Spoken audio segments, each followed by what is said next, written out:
Naamá, uma das mulheres do sábio rei Salomão, era uma figura notável que deixou uma marca indelével na história bíblica.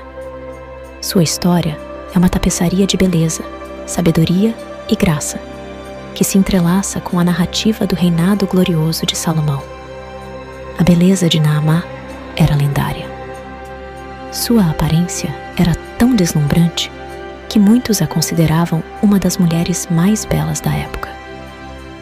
No entanto, por mais cativante que fosse sua aparência, Naamá também era abençoada com uma mente aguçada e uma sabedoria que rivalizava com a de Salomão.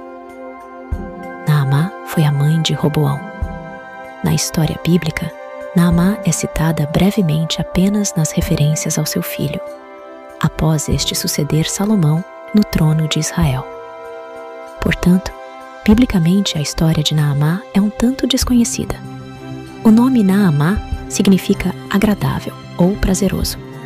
Curiosamente, dentre todas as mulheres de Salomão, Naamá é a única que teve seu nome registrado na Bíblia. Obviamente, isso teve a ver com a sua posição como rainha-mãe, mas ainda assim, não deixa de ser um fato curioso, considerando o tamanho do harém de Salomão, que reunia 700 esposas e 300 concubinas. O texto bíblico registra que Naamá era uma mulher amonita. Os amonitas eram o povo que descendia de Ló através de sua filha mais nova. Os amonitas estavam estabelecidos no lado oriental do Jordão. Além disso, os amonitas eram muito idólatras. Eles adoravam o terrível deus Milcom, também conhecido como Moloque. O culto a essa divindade envolvia práticas indescritivelmente imorais. Então, os amonitas estavam entre os povos que os israelitas não deviam se misturar. No entanto, Naamá, a esposa de Salomão e mãe de seu príncipe herdeiro, pertencia justamente a esse povo problemático.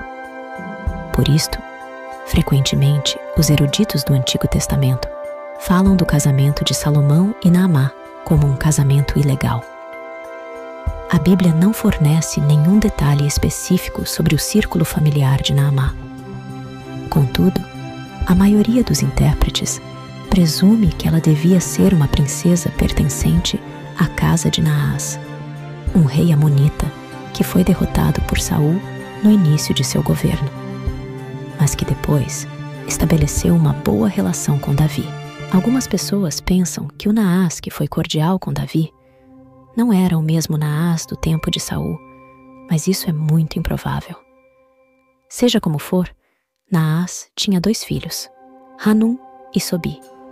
Inclusive, um texto grego suplementar de 2 Samuel 10, e versículo 2, indica que Naamá era filha de Hanum, filho de Naás.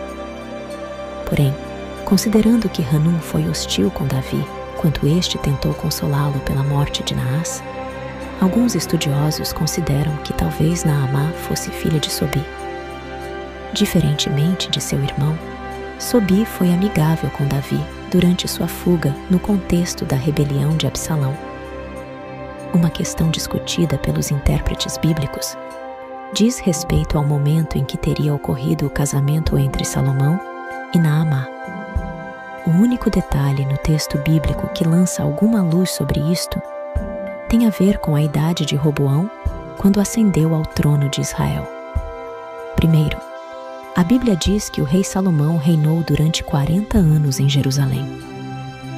Depois, o texto bíblico registra que Roboão tinha 41 anos quando começou a reinar no lugar de Salomão. Portanto, se não houver um erro de copista de no mínimo 1 ano nessas datas, então Roboão deve ter nascido antes de Salomão começar a reinar. Consequentemente, isso significa que o casamento entre Salomão e Naamá deve ter ocorrido ainda durante o final do reinado de Davi. Por isto, alguns comentaristas acreditam que talvez esse casamento tenha sido arranjado pelo próprio rei Davi como um tipo de retribuição pela ajuda que obteve da casa de Naás. Isso, inclusive, levanta a forte possibilidade de que Naamá pode ter sido a primeira das 700 esposas de Salomão, mas é impossível de se ter certeza disto. A importância de Naamá na história de Salomão é evidente diante do fato de ela ter sido a mãe do filho que o sucedeu no governo de Israel. Mas determinar como foi o casamento entre Salomão e Naamá é uma tarefa demasiadamente complicada. Isso porque a Bíblia não fornece nenhuma informação a respeito do caráter de Naamá. Na verdade, nem mesmo se sabe se ela teria sobrevivido ao nascimento de seu filho. Ainda assim, alguns comentaristas acreditam que ela teria sido uma mulher amorosa e dedicada, considerando o significado de seu nome, agradável. Outros relacionam Naamá com a Sulamita citada na poesia de Cântico dos Cânticos de Salomão, mas absolutamente não há nenhuma evidência disso. Há também aqueles que afirmam que Naamá teria sido uma pessoa justa ao recorrem à literatura rabínica. Num tratado talmúdico, por exemplo, é dito que Deus impediu que Moisés destruísse os amonitas, porque ele haveria de tirar dentre aquele povo uma mulher virtuosa que daria continuidade à dinastia de Davi ao ser a mãe do filho de Salomão. No entanto, o Talmud basicamente é um comentário e não pode ser igualado à Escritura. O que de fato a Bíblia diz sobre Naamá é que ela era uma mulher amonita. Porém, a Bíblia também diz que as esposas estrangeiras de Salomão, dentre as quais estavam mulheres amonitas, foram responsáveis por corromper o seu coração e afastá-lo do Senhor. Pela mistura com suas esposas, Salomão abraçou a idolatria. Nesse sentido, o texto bíblico menciona que Salomão se tornou idólatra e, para agradar suas esposas amonitas, chegou a construir um altar dedicado a Moloque. É difícil saber se Naamá esteve entre as mulheres amonitas que se beneficiaram dessa idolatria em Israel. Contudo, mais tarde seu filho, Roboão, fez o que era mal perante o Senhor e propagou uma idolatria abominável em Judá. Para alguns, esse comportamento de Roboão pode ser um indicativo de que ele não teve boas referências, nem de seu pai, Salomão, nem de sua mãe, Naamá. Além disso, muitos intérpretes consideram que Naamá parece ser citada de forma negativa no texto bíblico. Isso porque todas as referências bíblicas sobre ela deixam claro que a mãe do rei que causou a divisão do reino de Israel era uma mulher amonita.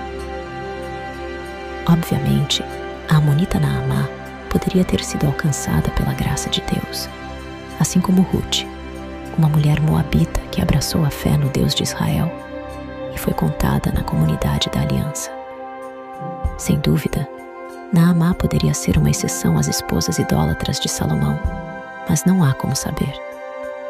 Mas apesar de tudo, Roboão, o filho da amonita Naamá, foi incluído na genealogia de Jesus no Novo Testamento. Portanto, seja como for, nada disso jamais esteve fora do controle soberano de Deus, e as debilidades humanas não foram capazes de frustrar seus atos redentores ao longo da história.